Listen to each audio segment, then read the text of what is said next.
Recently, NASCAR Full Speed debuted, and it had a really good start.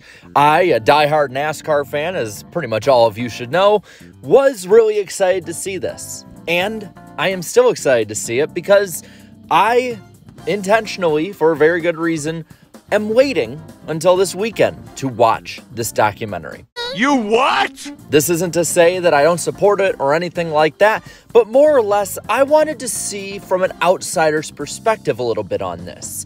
How do people that are NASCAR fans and those who might not be NASCAR fans react to something like this? And to say that I was surprised is pretty honestly true, but also to say that I was pleasantly surprised is true as well. This show ended up being in the top 5 of new Netflix shows in America. And for a sport like NASCAR, which has had issues getting out to that mainstream audience, it was pretty impressive to see. It was as high as 3rd in other countries and top 10 in many others alike. And it showed that when you do NASCAR right, when you show it to the masses in the right way with the right people working behind it both in and out of the industry, things will work like a well-oiled machine.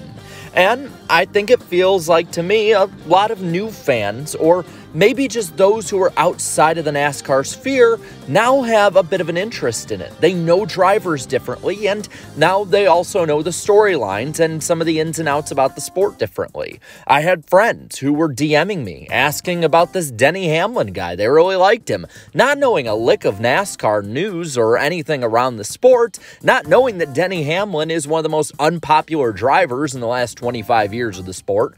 But they liked him because of what they saw at the documentary.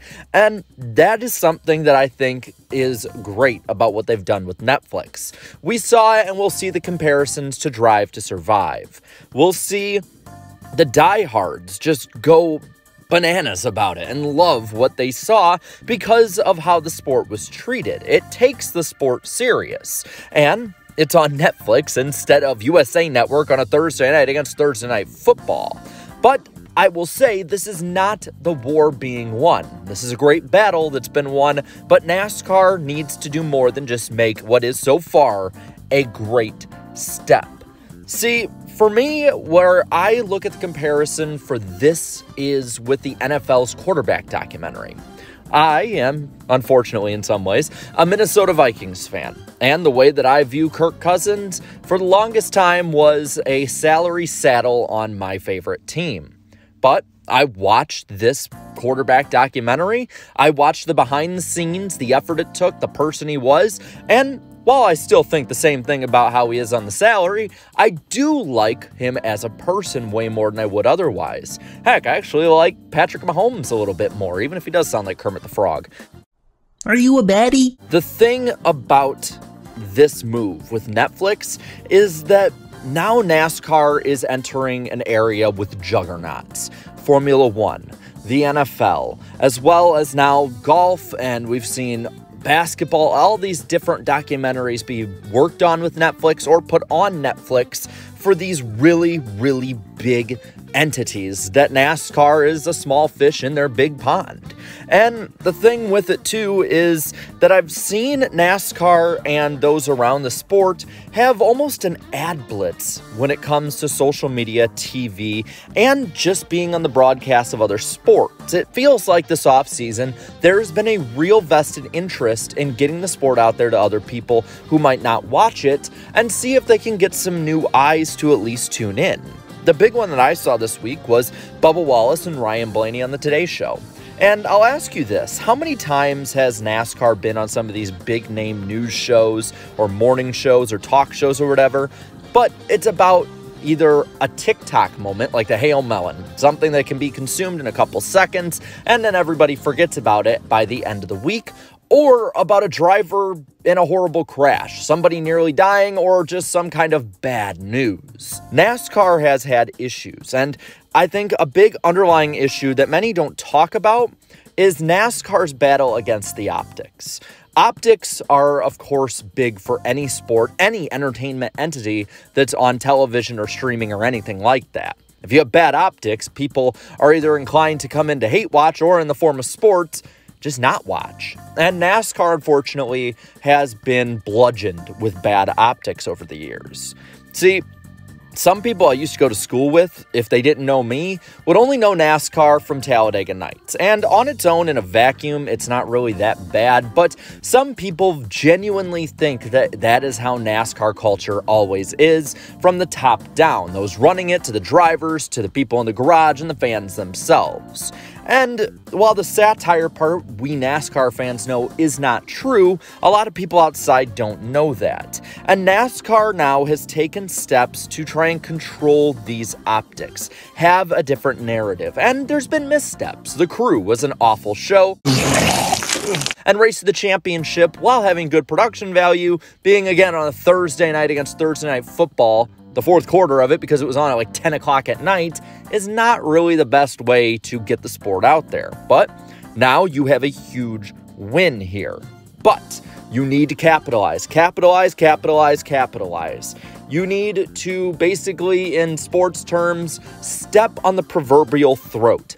Keep your foot on the gas. Keep pushing this kind of stuff. Push new things to new audiences, new ways to look at the sport, new ways to present the sport, and new ways for the current fans to be excited to show people about their favorite series in the world. You now have a documentary on Netflix. You're going to have one about Garage 56 on Prime based on what reports are. There's a possible season 2 of this full-speed documentary, and the big one for me is it's looking like Days of Thunder 2 is in production.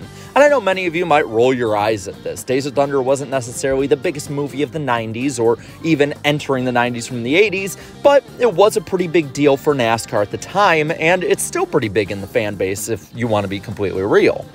See, even Gran Turismo managed to get a pretty serious movie made about it to try and take it serious, obviously. But look at the way that Tom Cruise, who looks to be the executive producer of this movie, worked with the Top Gun sequel. Many people rolled their eyes at it. They thought it sounded stupid. Why the hell do we need a sequel after, how many decades it's been? But it turned out to be one of the best movies made in years and a great theater experience. I can't think of any kind of sporting league that would be so great to see in theaters and you could capture that rumble, that roar of the cars and the competition aspect like NASCAR. Nobody has done it right yet, or at least hasn't done it right since 1990, and they can change that. There's, again, going to be missteps, and maybe the movie ends up being a flop, but it could be a great opportunity to get it to people who otherwise wouldn't give a damn about NASCAR. See, there are so many things that could go wrong or could go right, but what I love is that you can be positive about it, because NASCAR generally with this side of things has done an amazing job, and I can't wait to watch this documentary this weekend. But with that, I want to ask you this. What do you think of the direction NASCAR is going with its presentation? Do you like the way it's heading, or are you not really that big of a fan? Let me know down in the comments below. While you're at it, leave a like in this video. Share this video and subscribe to this channel for more great NASCAR content. Thank you so much to all my channel members for your continued support. And also, if you haven't, check out the NASCAR Weekly podcast that we aired last night, Season 7 premiere on this channel. It was a ton of fun, and I guarantee if you missed it, you're going to have a ton of fun watching us talk all about NASCAR. So, until next time, have a good one.